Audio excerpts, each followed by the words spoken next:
Vamos a seguir, estamos en estas fechas que estamos y se predica mucho sobre el nacimiento de Jesús. Wow. Estuvimos hablando un poquito la semana pasada y vamos a seguir las cosas que sucedieron. Sabemos, siempre volvemos a lo mismo, que Jesús no nació el 24 de diciembre y eso es totalmente cierto. Jesús no nació, con la Biblia en la mano. Y algunos siempre entramos en el mismo dilema. Navidad sí, Navidad no, árbol sí, árbol no, bolita sí, bolita no. Cada uno, bueno, yo no me meto en eso, yo soy muy equilibrado en eso y no me asusto de nada. Si yo voy a tu casa y tú tienes un árbol de Navidad, a mí me da igual. Y si no lo tienes, sino que tiene un nacimiento, me da igual también. Lo que no te ponga es adorar al nacimiento ni te ponga a cantarle al árbol. Pero si tú sabes bien lo que quieres, perfecto. Y a mí me gusta predicar sobre el nacimiento de Jesús. Gálatas capítulo 4, versículo 4, dice que llegado el cumplimiento del tiempo, wow, cuando yo hablo del nacimiento de Jesús, siempre me gusta partir de ese texto. Llegado el cumplimiento del tiempo, en el griego sería llegado el kairos de Dios, llegado el momento determinante de Dios, llegado el día exacto, a la hora exacta, en el minuto exacto que Dios había predeterminado desde antes de la fundación del mundo, el Hijo de Dios apareció en escena. No antes, no después.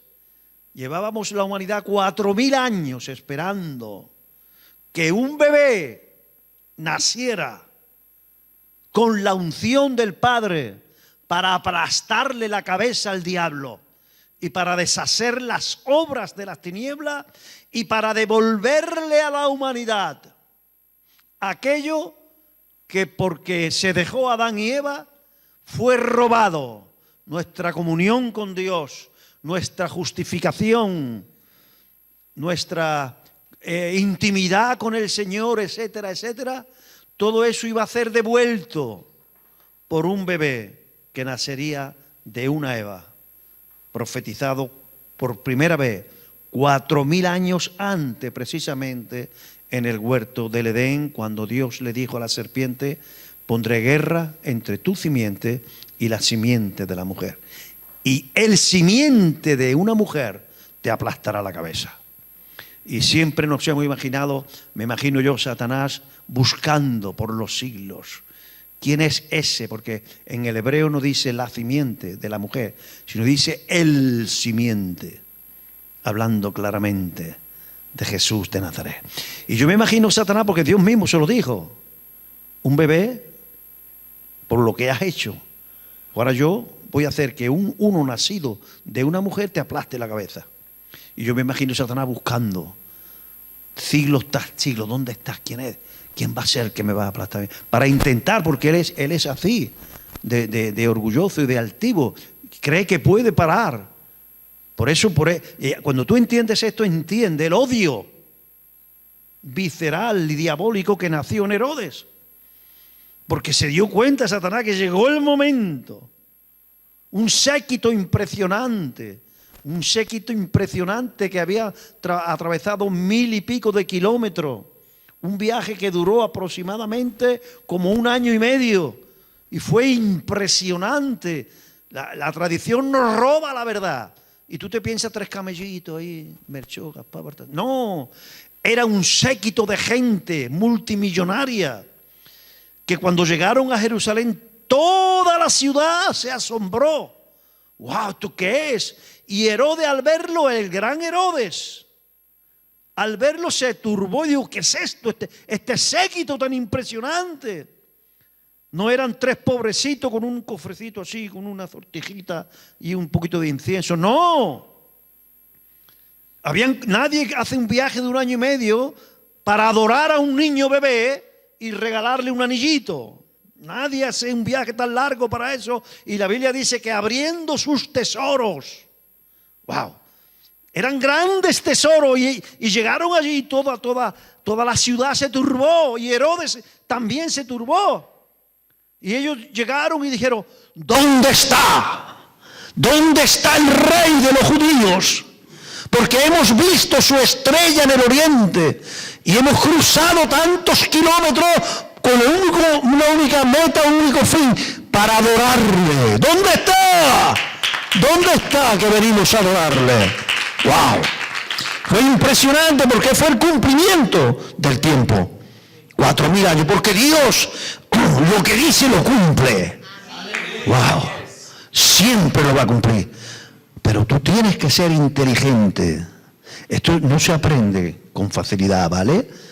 Es complicado, no es fácil entender los tiempos de Dios, los kairos de Dios. Y sufrimos mucho, todos.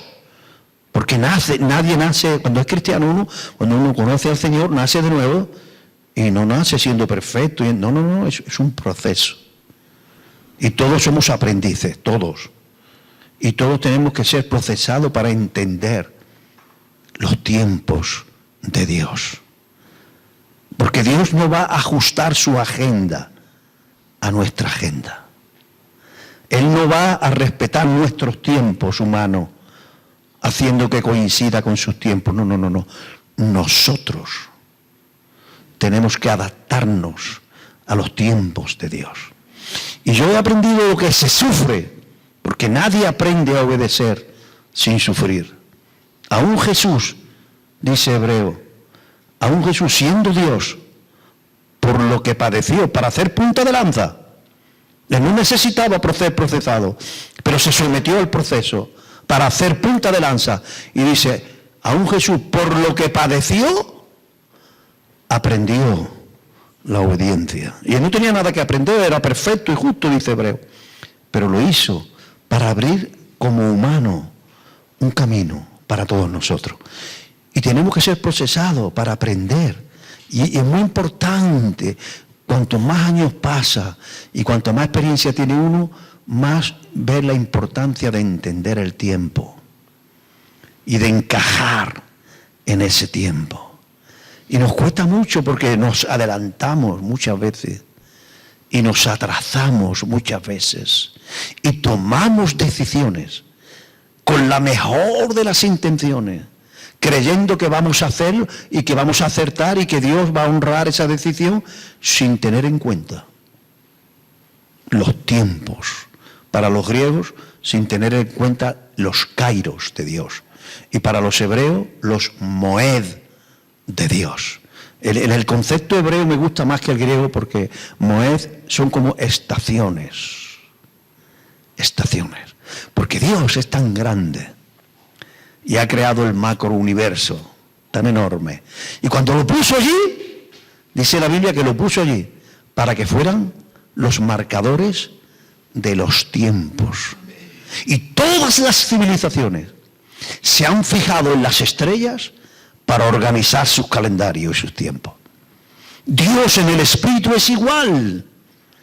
Te estoy adelantando algo del mensaje que daremos, si Dios quiere, el 5 de enero. Por eso vieron una señal.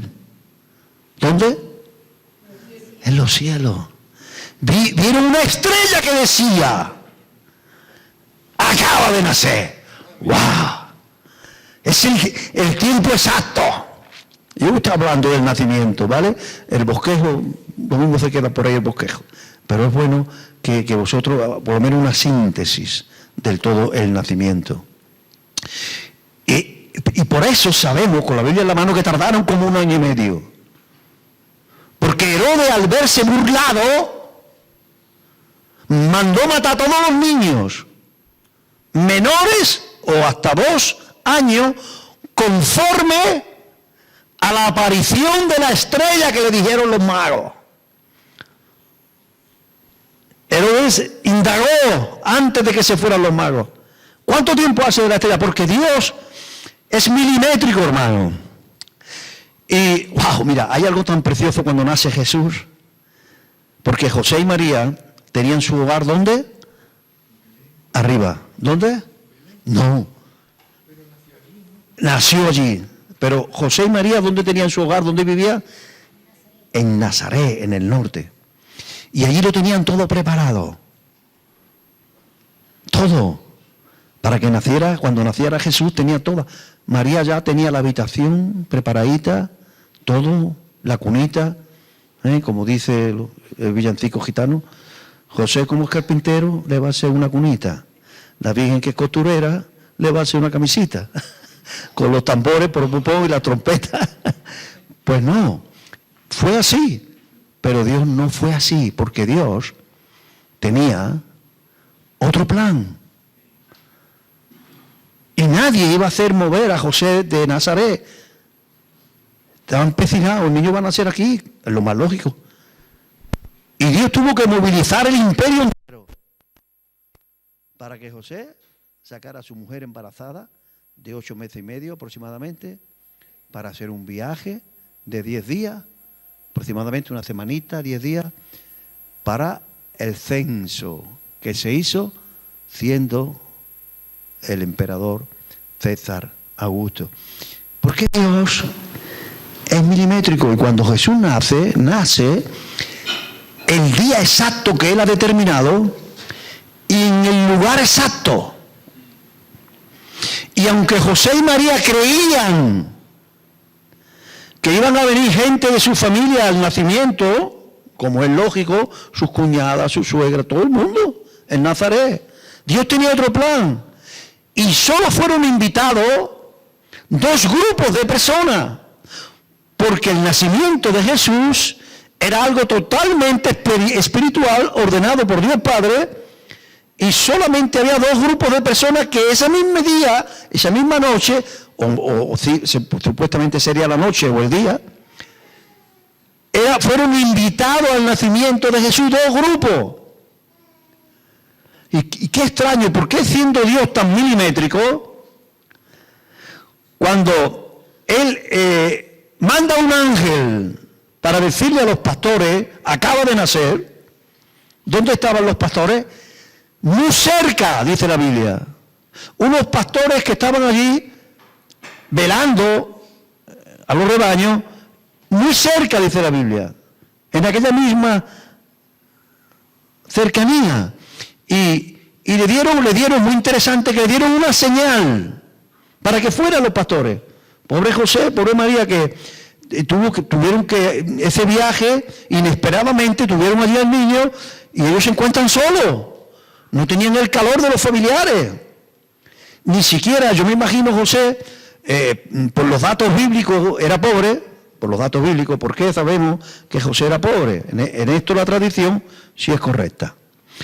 ¿Por qué sabemos que era pobre? Porque dice la Biblia que ordenaba la Biblia que cuando el niño cumplía 40 días, se tenía que ir al templo a ofrecer un sacrificio a Dios por haber nacido el primogénito. Y el sacrificio era un cordero. Pero hacía un paréntesis la ley del Señor. Si el padre era tan pobre, dice la ley del Señor, y no tiene para el cordero, un par de palomitos. Y José trajo al templo por el niño Jesús una paloma. No tenía dinero ni para el cordero. Era pobre. Y lo pasó mal. ¿Y por qué Dios permitió esa pobreza? Dios permitió esa pobreza y provocó esa pobreza porque algo tendría en el norte. Pero se lo gastaron en el viaje. Y a lo mejor tenían dinerito para el mesón, pero no pudieron ni entrar en el mesón. Porque la Biblia dice que Jesús se hizo pobre para enriquecernos a nosotros. Pero yo quiero abrir un paréntesis.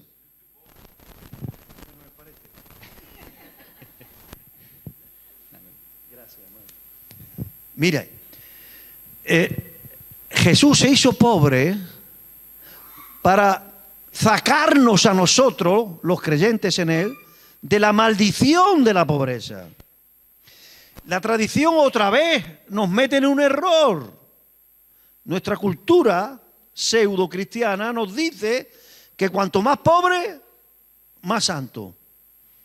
De hecho, los sacerdotes católicos hacen unos votos hacen 3 votos cuando son ordenados como sacerdotes.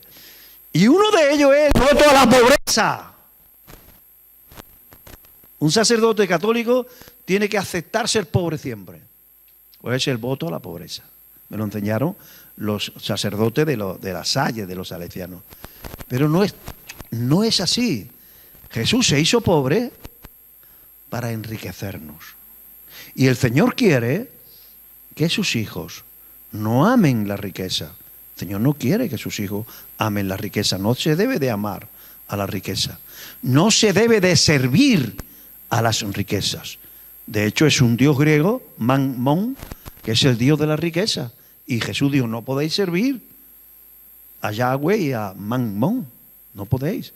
Ahora, sí quiere Dios que la riqueza que Él quiere darnos, cuando seamos maduros y cuando sepamos gestionarlo, sea nuestro servidor.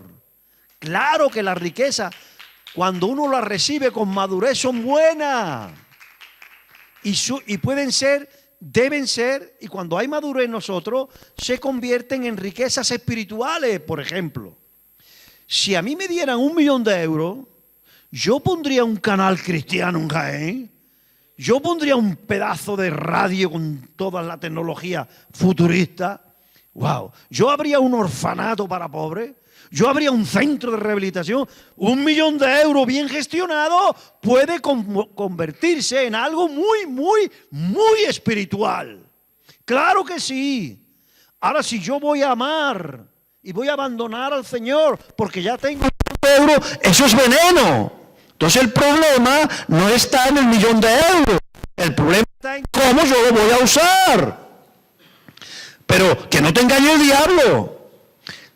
¿Cuánto más, dice la palabra, no le dará el Señor y el Padre a sus hijos cosas buenas? Dice la palabra. Si vosotros, siendo malos, sabéis darle cosas buenas a vuestros hijos, ¿cuánto más vuestro Padre no les dará cosas buenas?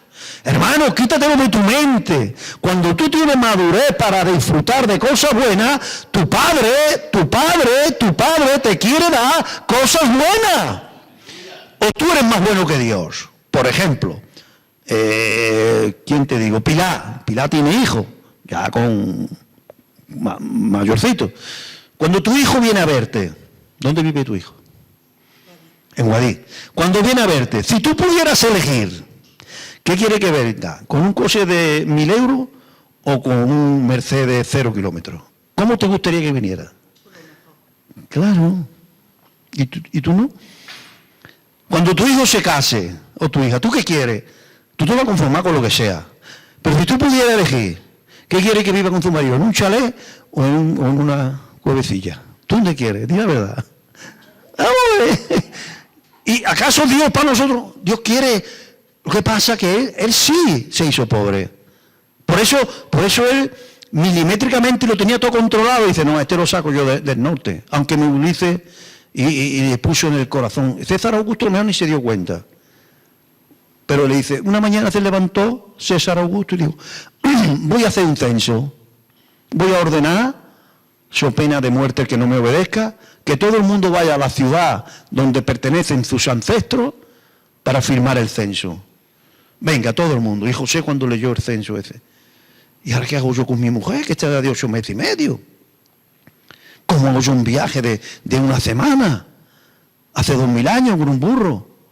O andando. No había otra manera de caminar, de viajar. Burro, andando en carro, ya está, o caballo, los más ricos. Y cruzar 200 kilómetros de norte a sur, la tierra de Israel, hace 2000 años con una embarazada de 8 meses y medio. Madre mía, ¿cómo me ha venido esto a mí?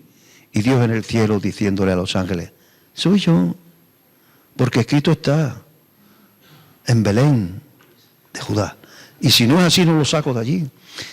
Pero lo que José no sabía, volvemos al día que Jesús nació, que Jesús dio una orden a 2 grupos, a unos pastores que estaban cerca y a unos magos que estaban lejos, a 1500 kilómetros. ¡Wow! A unos pastores judíos y a unos magos extranjeros, babilonios. ¡Wow! Magos, astrólogos. No eran reyes magos, no se llamaban Melchor, ni Gaspar, ni Baltasar.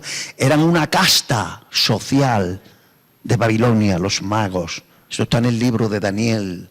Era una casta social, una clase social muy alta. Era gente multimillonaria. Que por algo que sucedió 500 años antes, en los tiempos de Daniel, llegaron a amar a un Mesías que vendría. Y que Daniel, que había recibido meticulosamente datos, esto está en el libro de Daniel, datos del nacimiento de Jesús, le había transmitido que había una señal. Wow. Habría una señal en los cielos. A esta gente, a los que estaban lejos, le dio una señal en los cielos. Pero a esta gente, a los que estaban cerca, a los pastores, le dio otra señal. ¡Wow! Esto está interesante. Esto le dijeron, y que está ahí mismo, porque estaría a lo mejor a kilómetros, pocos kilómetros, porque ellos dijeron, vamos a ver. Y el ángel le dijo, mirad que hay una señal que es él. Y esta gente, lo que llevaban ya desde 500 años antes, esperando esa señal en los cielos. ¡Wow! ¿Y por qué Dios hizo eso de esa manera? Para que esta gente llegasen al nacimiento de Jesús instantáneamente y nosotros tardasen 1 año y medio. Porque Jesús tenía que disfrutar la pobreza para sacarnos a nosotros de la maldición de la pobreza. ¡Wow! Jesús se hizo pobre para enriquecernos. Y la gente la han confundido y dice, nosotros como Jesús, contra más pobre, mejor. Eso es como si, vamos a ver, Jesús sufrió nuestros dolores, ¿es cierto? ¿Para qué? ¿Para enseñarnos a sufrir y a tener dolores? ¿Para qué Él sufrió nuestros dolores y llevó nuestras enfermedades? ¿Para qué llevó Jesús mi enfermedad? Para que yo no estuviese enfermo. ¿Para qué Jesús se hizo pobre? Para que yo tuviese madurez para disfrutar las riquezas del Padre. Entonces, yo me imagino a Dios en el cielo, el pobre José, 17, 18 añitos, porque era la edad en que había el desposorio, es pobre, sin nada aquí. ¿Qué pasado? Es tu hijo, no es mío, es tuyo. Yo me he hecho cargo de ella y del bebé, pero no es mi niño, es tu niño. Y el padre diciendo, ay, no ve, pobrecito, no ve el mundo invisible. No ve que yo le he dicho a grandes empresarios, grandes multimillonarios que le lleven tesoros de oro, de incienso y de mirra. Pero ahora no, en mi tiempo, en mi kairos, en mi moed. Y la historia del nacimiento nos demuestra que las cosas se hacen en el tiempo que Dios quiere, no en tu tiempo. Y cuando llegaron allí, wow, lo que le traían a Jesús. ¿Qué le traían? 3 tesoros, uno en forma de oro, un cofre lleno de lingotes de oro, wow. Otro de mirra, que hoy no le damos la importancia que tiene, pero la mirra era algo muy especial. Y otro de incienso. De tal manera que con eso pagó y le requete sobró para irse de vacaciones a Egipto unos pocos de años mientras que Herodes el Grande se moría.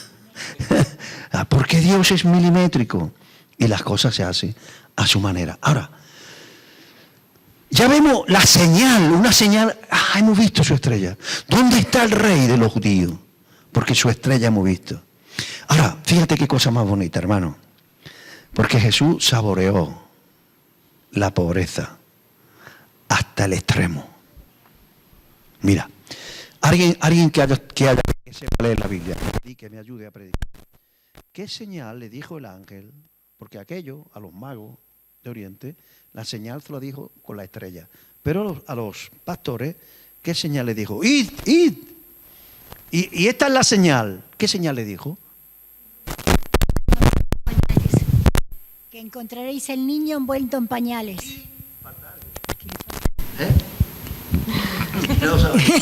Te pillé.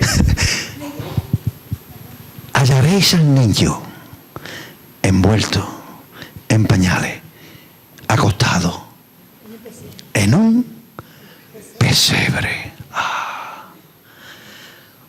¿Y por qué el ángel dijo esa señal inequívoca? ¿Por qué le dijo? Escuchadme bien, pastorcito. Alguien tendría que sacar un villancico con esta letra. Escuchadme bien, pastorcito.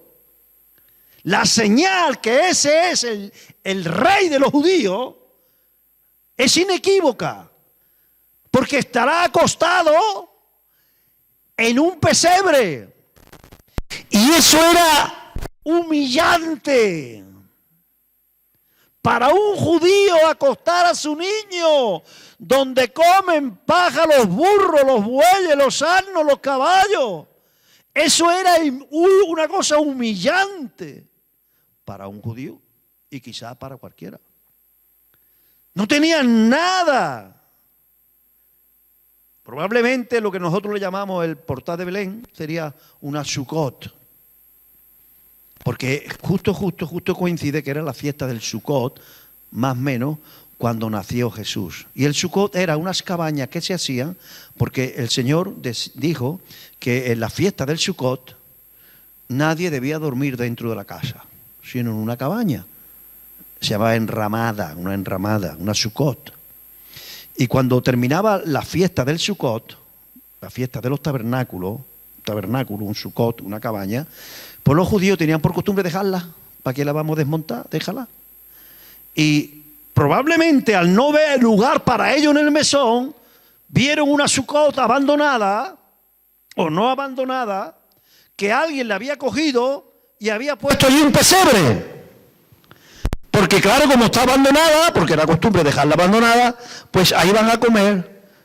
Ahí los pastores hacían pesebre, cogían pesebre para dar de comer a las bestias que le ayudaban a ellos en cuanto al ganado. Los asnos, los burros, etc. Ahora, ¿qué era un pesebre? Porque era algo, una señal inequívoca, porque ningún judío va a estar acostado en un pesebre, eso no puede ser. Jesús sí. Jesús se hizo pobre para alcanzar a la gente más pobre de la tierra si hacía falta. Pero no te olvides, Él se hizo pobre para sacarte a ti, a las riquezas de Dios. De hecho, la ley del Señor le dice el Señor a su pueblo, yo te daré la fuerza, la unción, el dinamis, para hacer riquezas. Si me amas y guarda mis mandamientos. O sea, que el Señor se comprometió a darle a su pueblo una unción especial para hacer riqueza. Y algunos dicen, sí, pero eso en el Antiguo Testamento. Pablo dice en el Nuevo Testamento que nosotros hemos sido injertados en Cristo para que las bendiciones que Dios le dio a su pueblo nos lleguen también a nosotros en Cristo Jesús. ¡Wow!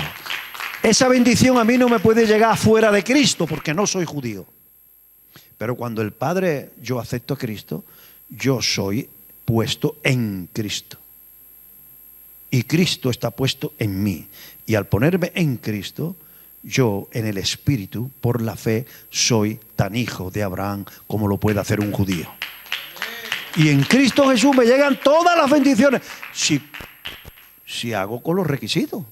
Si Dios dice y me ve que yo me va a dar a mí el Señor dinero y yo voy a olvidarme de Dios, voy a olvidarme de servirle y ese dinero me va a corromper, Dios dice, todo esto tengo para ti, pero no te lo daré. Hasta lo que diga Ardeo, dice Dios, lo que diga Ardeo, Dios dice no. Hasta que no madure. Esa es la razón. Que a veces no disfrutamos porque Dios dice, no. Dios mismo dice, tengo que frenarme, no le puedo dar lo que quiero para él, porque lo va a destrozar. Pero si tú te dejas madurar y preparar, claro que sí, disfruta de todo lo mejor que Dios te dé.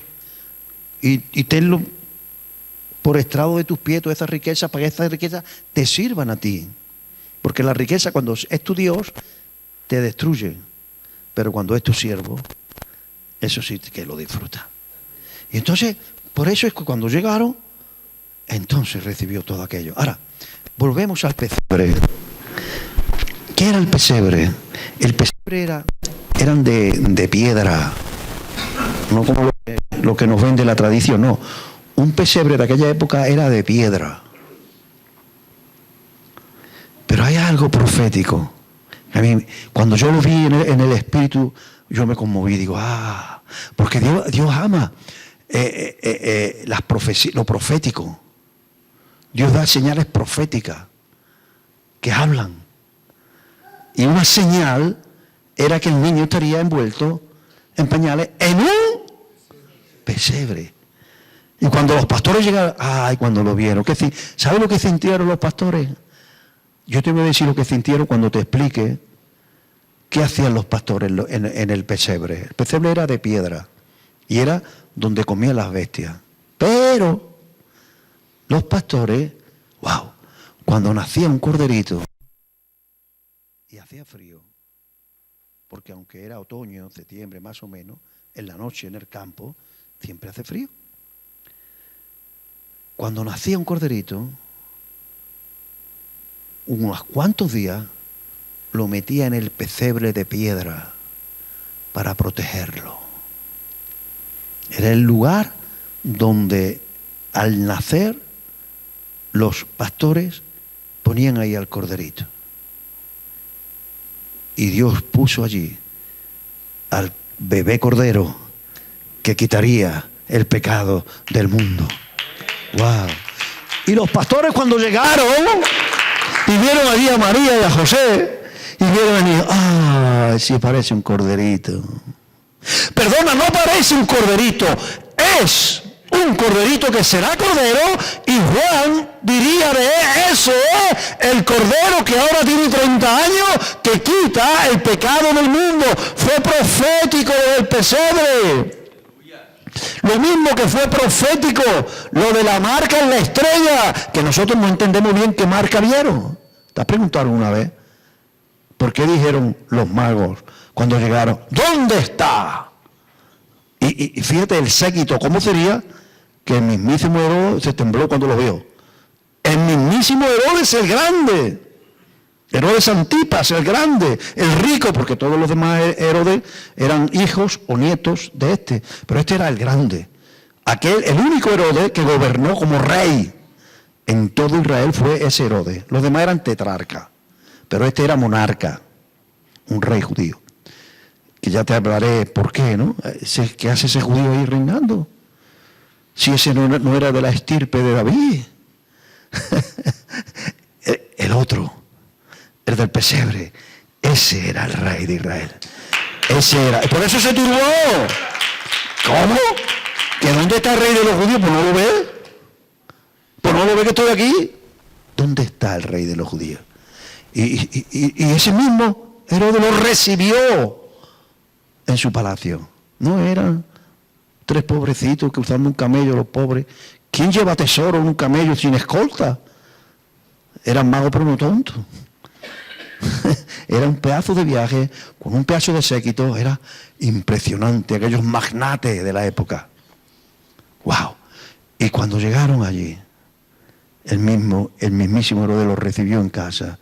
Y ellos dijeron, ¿te has preguntado alguna vez qué pregunta tan rara le hizo? ¿Dónde está? Porque su estrella, que esto es Biblia, esto no es tradición. Ahí hay muchas estrellitas. ¿Dónde está? Porque su estrella va de él. ¡Wow! Hemos visto en el oriente. ¡Wow! Cuando, ¿te acuerdas? No, Lidia no está hasta arriba con la niña. Pero cuando éramos jóvenes en la iglesia de Rota y del Puerto, el año 70, por Navidad hacíamos una obra de teatro de los magos de Oriente. Y ellos organizaron la travesía. Simplemente para organizar el viaje tardaron un par de meses. Un viaje, hermano, de 1.500 kilómetros hace 2.000 años. Imagínense. Y todo concuerda perfectamente. Mira el reloj de Dios. Este no es de Dios, este es mío. Y dice que ya nos vamos. Escúchenme. Fíjate lo milimétrico de Dios. Mira, Jesús nace en el Sucot. Y Lucas nos dice que cuando vinieron los pastores y vieron al niño, esperó un poquito José y María, a los 8 días circuncidó al niño, a los 40 días ofreció los palomitos en el templo, y dice Lucas, y se fueron para su tierra. No aparecen los magos. Y la gente dice, qué raro, con lo que le gusta a Lucas, ahí no aparecen los magos. Pero dice Lucas, y se fueron para su tierra, para Nazaret. Pero dice Lucas, y cada año por la Pascua volvían a Jerusalén. Eso fue en el Sukkot, más o menos septiembre. La Pascua más o menos en la primavera. Entonces, conforme a esto y conforme a la muerte de los inocentes, conforme a la aparición de la estrella, en la primera Pascua habían pasado 6 meses. Y en la segunda, porque dice Lucas que todas las Pascuas volvían, en la segunda había pasado 1 año y medio. Ahí es cuando llegaron, 1 año y medio después, para que Jesús, María y José saboreasen las pobrezas temporalmente, con el único fin de enriquecernos a nosotros. ¡Wow! Y milimétricamente, 1 año y medio después, en la Pascua segunda, llegaron. Por eso dice Mateo, no Lucas, que cuando llegaron a Herodes, y no sabía muy bien Herodes dónde estaba,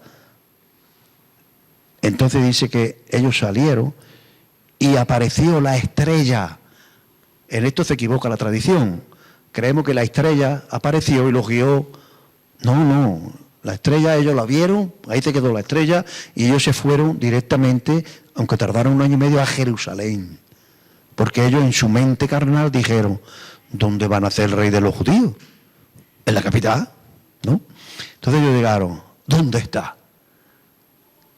Y cuando no sabían dónde estaba, entonces cuando salieron de la audiencia con Herodes, apareció la estrella.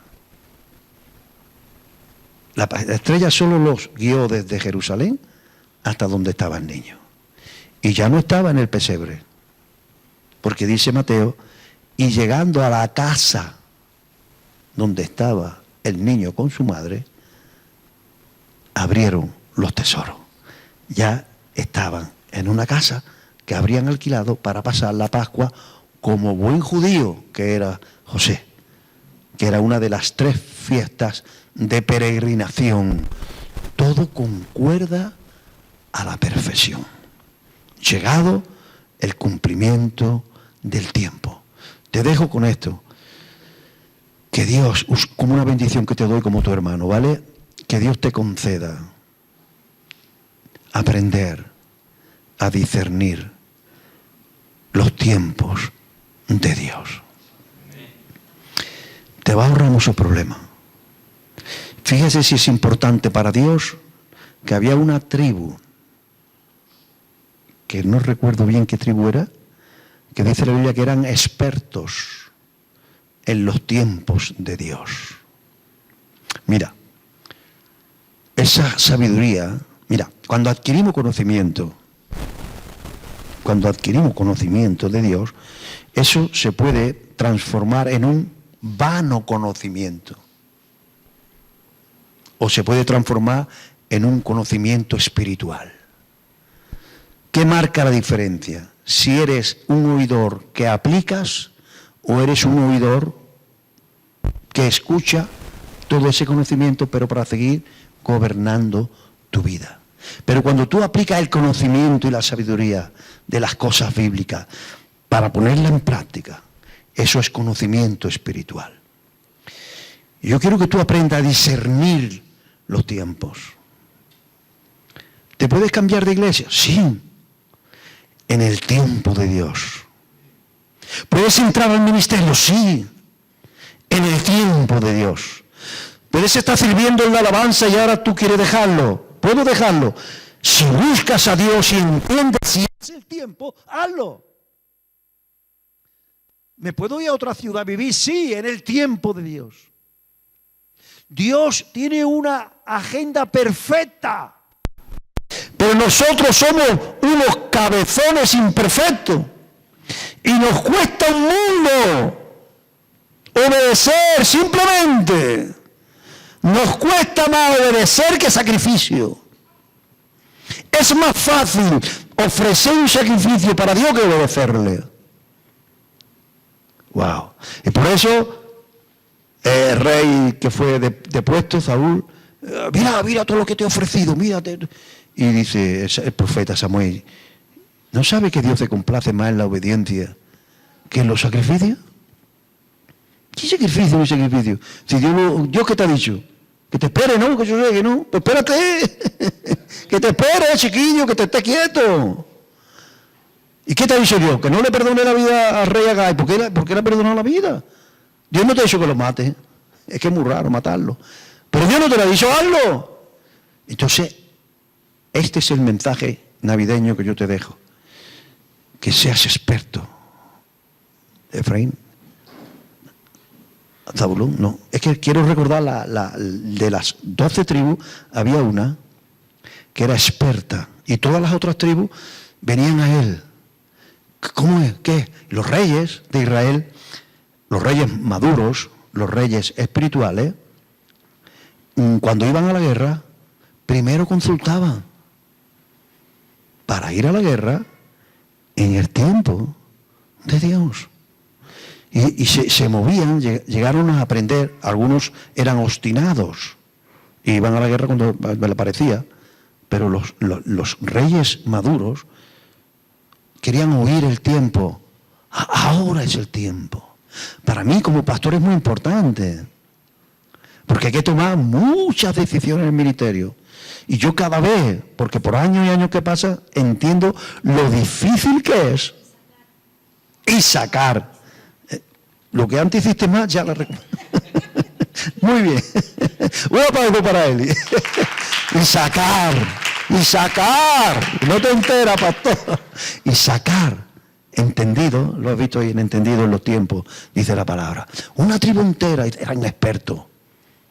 Y le decían al rey, no, aunque estén atacando, no saque el ejército.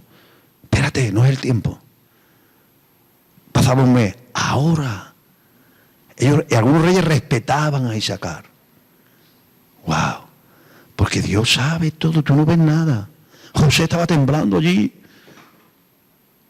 No tengo nada, niño, me van metido. Y Dios riéndose en el trono. Viene de camino, hijo. Tú no te imaginas lo que viene, no lo ves. Pero Dios desde el cielo sí lo ve. Dice, mira, Babilonia, el oriente, y ahí está José, María y mi niño. Y mira lo que viene. Pero tardaron 1 año y medio porque Jesús estaba escrito. Se hizo pobre y tuvo que saborear esa pobreza. Porque en el mundo invisible todo encaja. Todo. Es más, en el mundo natural todo encaja. Mira, ustedes saben que yo soy un friki de los documentales de la 2. Y yo vi en un documental que había un tipo de salmón, ¿vale? Que llegado el momento exacto, ellos llevan dentro como un reloj, como todos los animales, un reloj biológico, que ya cuando son adultos y van a morir, ellos entienden que es el tiempo de coger río arriba, cuando llega arriba del todo, desoban para darle la bienvenida a otra generación y ellos mueren. Pero lo hacen exactamente toda la vez.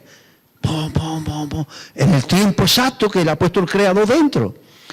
Y antes de llegar, hay una especie de osos con un reloj dentro que le dice, vete para arriba, que te va a hartar de salmón. Y llegan y empiezan a comer salmón. Aproximadamente los científicos dicen que tienen los osos como 200 kilos en ese momento. Y se lían a comer salmón, que eso tiene de grasa lo que no te puedes pensar, y aumentan hasta los 400 kilos. Pero ¿saben qué pasa cuando ya terminan los salmones de pasar? Que el reloj biológico del oso le dice, ahora viene el frío, vete a una cueva y pasa allí todo el invierno. Y se meten en una cueva. ¿Y sabe cuántos kilos pesan? 400. ¿Y sabe cuántos kilos pierden? 200. Si el oso no llegara allí en el mismo instante que el salmón viene, hace muchos miles de años que ya habían desaparecido los osos. Porque con 200 te metes en una cueva y pierdes 200, ¿cuánto te queda? ¿Cuántos kilos ha perdido? Lo que quisiéramos perder algunos. Otros no. Date cuenta, el reloj. Y eso es un ejemplo de cientos de ejemplos que hay en la naturaleza, en la creación, de una sincronía perfecta. Wow. Y los animales no se equivocan, respetan los tiempos de Dios, pero nosotros no respetamos los tiempos de Dios. Dele un aplauso al Señor y saludamos a la gente de Facebook y de YouTube. Amén. Amén.